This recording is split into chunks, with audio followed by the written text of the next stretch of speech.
Hello and welcome back to Question of the Day with Doresa Claybrook, or as some of you know me as Professor Claybrook.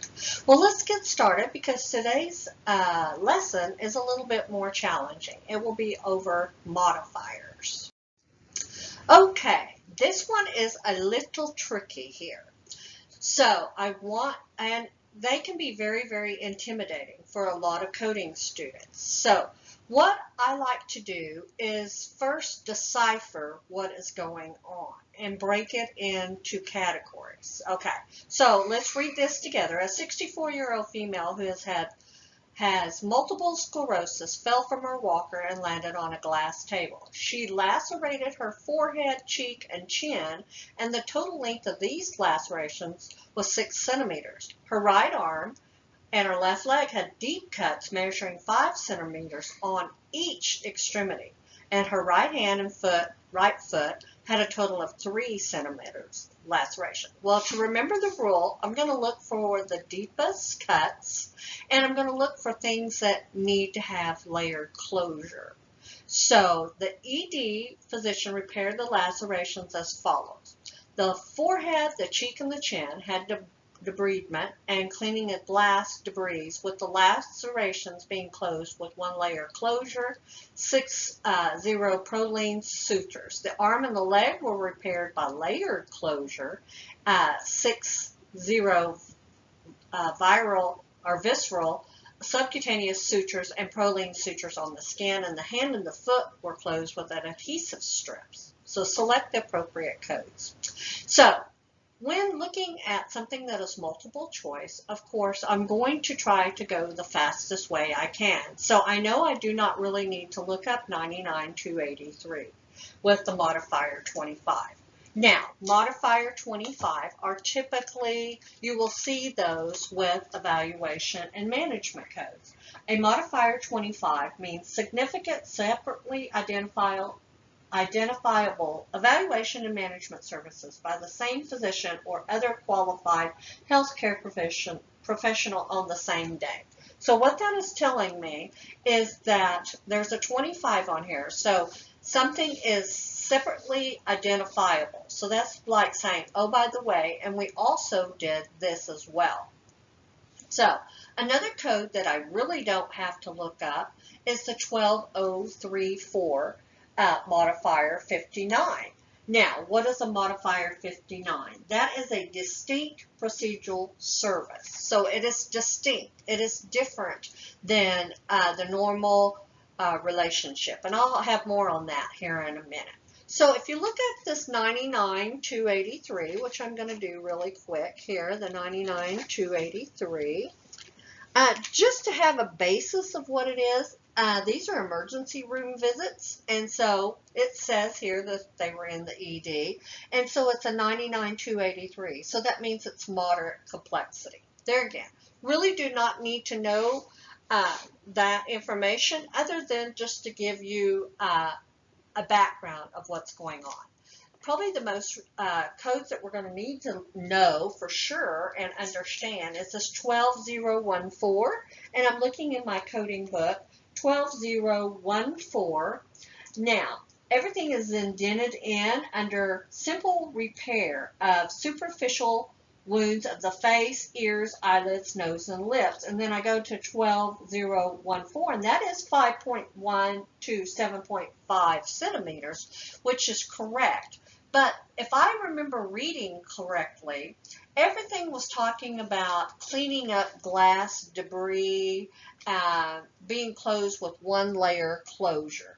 So when you look at layered closure, that is pulling me towards intermediate. So I'm under simple. So I'm thinking, simple is not what I'm talking about. So let's look at 12053. Now that is repair intermediate, again, of the face, the ears, the eyelids, and the nose, and the lips. But it is 12053, includes 5.1 to centimeters to 7.5. So that one is probably better because, of all this glass, and it says here things were being closed with layered closure. And we also know that the arm and the leg was repaired with closure. So now I'm narrowing it down. I know that it's not going to be A or it's not going to be C because of the 12014. Now, we really don't have to pick up the 12034, but I can look at that, and that's intermediate closure as well. And that's the scalp, axilla, trunk, or extremities. So yes, that's going to include this arm and legs were repaired by layered closure. So that's why we need that 12034. Even though I did not need to really look up that code, it is a reference point for me. Now, we have some other things here that are kind of a hodgepodge. That's kind of what I relate to them. Now, I have to go back to my scenario. What exactly is being done? Well, the hand and the foot were closed with adhesive strips. And if we know from our rule, adhesive strips is typically not something we're going to pick up. It says here, use the codes in this section is the designated wound closing utilizing suture, staple, or tissue adhesions, either singly or in combination with each other. Chemical cauterization, electrocauterization, or wound closure utilizing adhesion strips as a sole repair material are included in the evaluation and management code. So I really don't have to pick up anything. The simple 12002 is simple repair, scalp, necks, axilla, external genitalia, trunk, and so that's not really related. And then this 11042, let's look at that. 11042, I'm over a few pages, and I'm going to look that one up. What is that code all about? 11042, ooh. That is debridement, subcutaneous tissue, each, if performed, first 20 square centimeters or less. Let's see.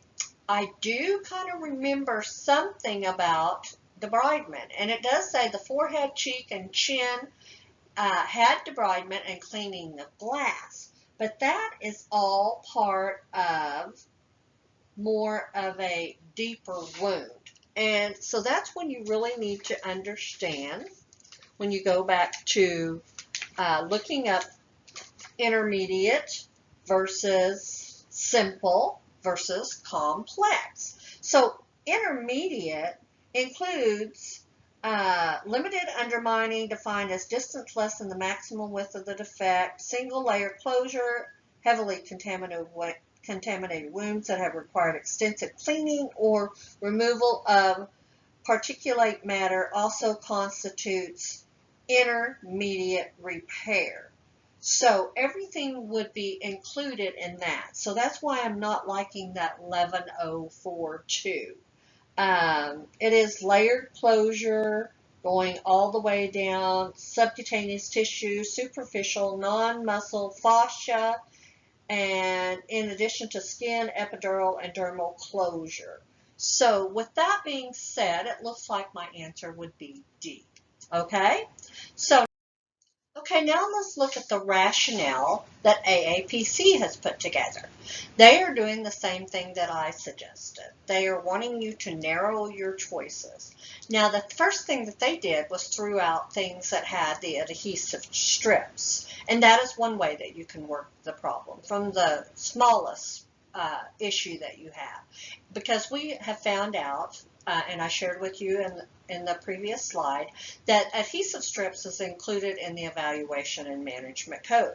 So that's eliminating multiple choice answers A and B. Now, the laceration on the face are intermediate repairs because of the debridement and the glass debris that was removed. Now, our book shares with us what a single layer closure of heavily contaminated wounds that have required extensive cleaning or removal of particles or particulate matter also constitute intermediate repair. So that eliminates your choice for answer C. And then you go on further to capture this right arm and left leg that had the cuts in there. And again, I highlighted because it says measuring 5 centimeters each, which total 10 centimeters require intermediate repair, which is your 12034. And whenever I look that up, it is repair intermediate, and yes, it goes from 7.6 to 12.5. So that one is when you would need to add those two things together. Okay. So a little bit more on modifiers. These can be so confusing. Again, modifier 25 will only go on evaluation and management code.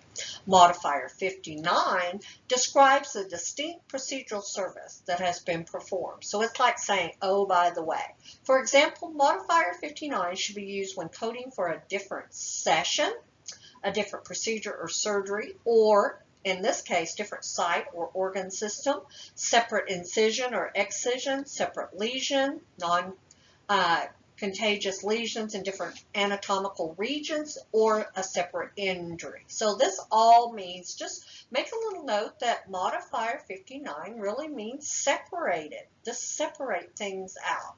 Modifier 59 should not be used on the evaluation and management codes, and I'll go ahead and let you read the rest of that. And modifier 59 can be used if a diagnostic procedure becomes the basis for performing a therapeutic procedure. If the information obtained clearly provides the information to perform the procedure, but should not be used if the diagnostic procedure is part of the therapeutic procedure or constitutes complexity of the procedure. So, a little bit wordy, a little bit confusing, but I hope that that really explains everything to you. This week I'm finding lots of students having issues with modifiers. So, if you have any questions for me, please reach out. Send me your questions to Dorisa at dorisaclaybrook.com, and I look forward to seeing you next week with the question of the day.